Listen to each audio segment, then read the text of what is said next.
महाराष्ट्र विधानसभा चुनावों में महाराष्ट्र के मालेगांव में एक बड़ा मामला सामने आया, जिसे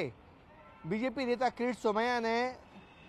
पर्दाफाश किया है। बीजेपी नेता किरीट सोमैया का दावा है कि महाराष्ट्र के मालेगांव में वोट जिहाद हुआ है और ये वोट जिहाद तकरीबन 125 करोड़ रुपए का हुआ है, जिसमें बीजेपी नेता किरीट सोमैया ने ये दावा किया है कि ये जो पैसे हैं वो विदेशों से महाराष्ट्र में आए और महायुति के खिलाफ इन पैसों का इस्तेमाल किया गया है।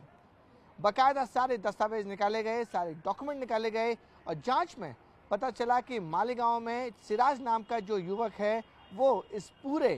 वोट जिहाद का मास्टरमाइंड है, जिसने हिंदुस्तान के अलग अलग शहरों में गरीब लोगों को फंसाया, उनके नाम पर बैंक अकाउंट खुलवाए और जब सारा पैसा हवाला के जरिए उन लोगों के बैंक अकाउंट में आता था, फिर उन गरीब लोगों को बैंक अकाउंट से सारा पैसा निकालकर अलग अलग महाराष्ट्र में बांटे गए हैं ताकि वो महायुति के खिलाफ काम कर सकें।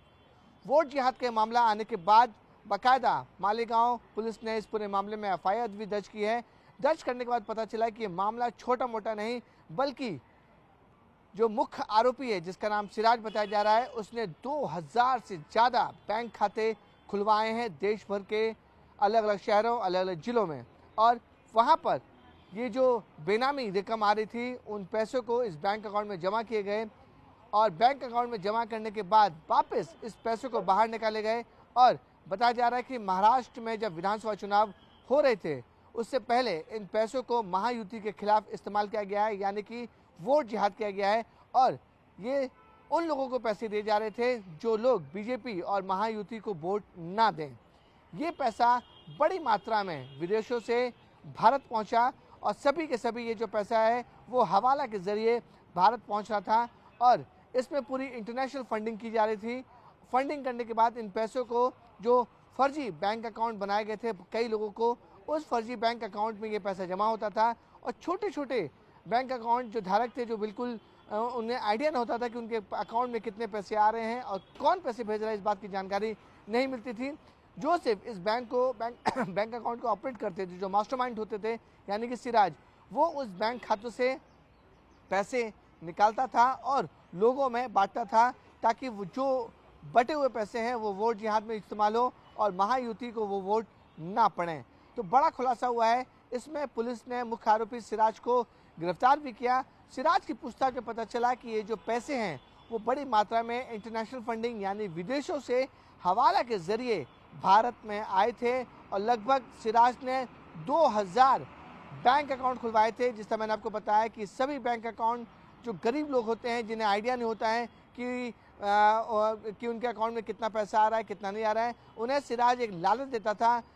मोटी रकम का लालच देता था और उनके नाम बैंक अकाउंट खुलवाता था। लेकिन बैंक अकाउंट को ऑपरेट कोई और नहीं बल्कि सिराज और उसकी टीम करती थी। अब ये पूरा मामला जो है वो ईडी भी तफ्तीश कर रही है कि आखिरकार इतनी बड़ी रकम कहाँ से आ रही थी, कौन इसके पीछे लोग हैं और इंटरनेशनल फंडिंग जारी थी, इसके पीछे कौन कौन लोग हैं जो महाराष्ट्र में वोट जिहाद करवाना चाहते थे। और ये भी दावा किया जा रहा है कि बड़ी मात्रा में जो करोड़ों रुपए बांटे भी गए हैं। ईडी इस बात की भी जांच कर रही है कि आखिरकार ये 2000 अकाउंट कैसे खुले, इनके पीछे कौन है। जो मुख्य आरोपी सिराज गिरफ्तार किया गया है, सिराज के पीछे और कौन कौन से लोग हैं, उस मामले में भी अब ईडी जांच कर रही है। अब देखिए, जब पूरा मामला वोट जिहाद का आ गया है,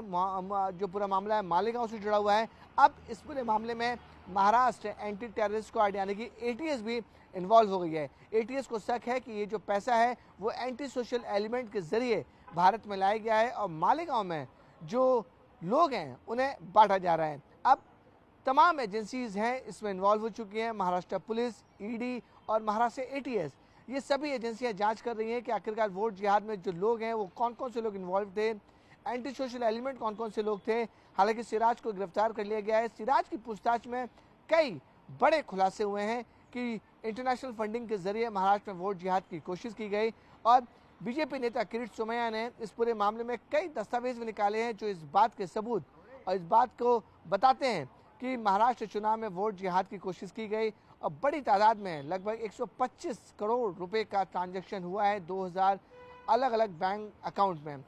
जो बैंक अकाउंट के लोग हैं उनके ऊपर भी ईडी की कड़ी निगरानी है, उनके ऊपर भी जो ईडी है वो पूछताछ कर सकती है। यही वजह है कि जो छोटे मोटे बैंक हैं उन लोगों के साथ भी ईडी लगातार पूछताछ कर रही है। मामला अब इंटरनेट फंडिंग और हवाले से जुड़ा हुआ है, इसलिए अब महाराष्ट्र एंटी टेरर स्क्वाड यानी कि एटीएस भी जांच में जुट गई है और एटीएस भी जांच कर रही है कि इस फंडिंग में एंटी सोशल एलिमेंट कौन कौन से लोग शामिल हैं और वो ये पैसे का वोट जिहाद के अलावा और कहां-कहां इस्तेमाल करने वाले थे।